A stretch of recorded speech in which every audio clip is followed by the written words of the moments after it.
L'affaire McKinsey s'est invitée dans la campagne. C'est d'ailleurs par facilité qu'on parle d'affaire McKinsey. En fait, il s'agit de l'usage de l'ensemble des cabinets de conseil, McKinsey n'étant qu'une petite partie de cet iceberg énorme. Petite partie qui fait dire à Emmanuel Macron dans une interview au Figaro qu'il y a là de l'anti-américanisme, puisqu'on focalise sur McKinsey, et l'anti-américanisme, ça n'est pas bien. Alors, le PNF a en effet ouvert une enquête sur une partie de l'affaire. La question de la fraude fiscale, ou plutôt de la part du PNF, du blanchiment de fraude fiscale, puisque c'est là-dessus que le PNF peut enquêter, ce qui en fait laisse de côté le principal problème, à savoir le fait que l'État fait appel massivement à des cabinets de conseil, alors qu'on pourrait supposer que sur une bonne partie de ces dossiers, il possède en interne les compétences. Pour autant, évidemment, cette affaire est liée à la Macronie, dans la mesure où il y a, de la part de l'univers macroniste, une idéologie qui correspond à celle de la multiplication de ces contrats avec des cabinets de conseil. On a là, non pas un supposé pacte de corruption, comme le prétendent certains, mais tout simplement une même vision du monde, une convergence. Pour autant, Emmanuel Macron n'est pas le seul à avoir fait appel à des cabinets de conseil. Ces ministères non plus. D'ailleurs, il n'a pas été consulté quand les ministères ont fait appel à des cabinets de conseil. Mais tout cela doit être éclairci. Et il doit l'être de façon calme et posée. Sauf que nous sommes en pleine campagne électorale.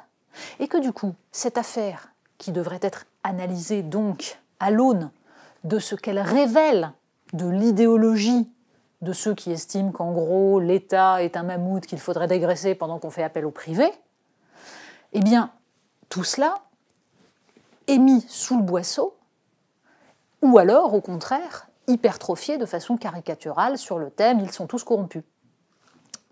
Et se pose la question de savoir si, journalistiquement, parler de cette affaire, c'est mécaniquement faire le jeu des opposants d'Emmanuel Macron, et en particulier du Rassemblement national, parce que c'est immédiatement ce que certains macronistes affirment sur les réseaux sociaux. Et oui, vous parlez de ça, vous voulez donc affaiblir Emmanuel Macron, vous jouez un jeu dangereux. Faire le jeu de, c'est ce qu'on a entendu pendant des années, il ne fallait pas parler de telle ou telle chose parce que cela faisait le jeu de.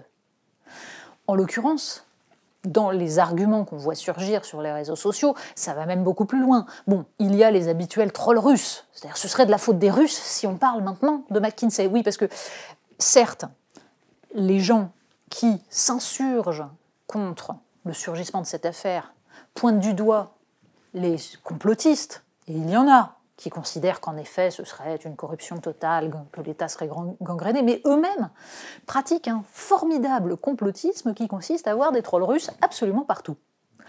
Alors ça va même plus loin. Certains expliquent que c'est de l'antisémitisme. Alors là, ne cherchez pas de lien logique, il n'y en a pas. C'est une question purement journalistique.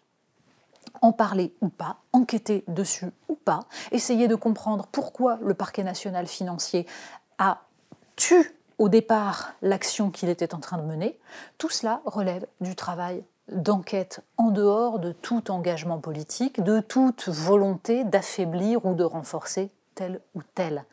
Et si les journalistes s'interdisent de faire cela sous la pression des uns et des autres parce que nous sommes en campagne, ils n'auront pas fait leur travail. Les citoyens sont évidemment bien assez grands, bien assez lucides pour savoir ensuite quelles seront leurs priorités dans l'isoloir. Est-ce qu'ils considéreront que la priorité, c'est cette question idéologique, politique, de savoir quelle doit être la place de l'État et comment sont utilisés les deniers publics?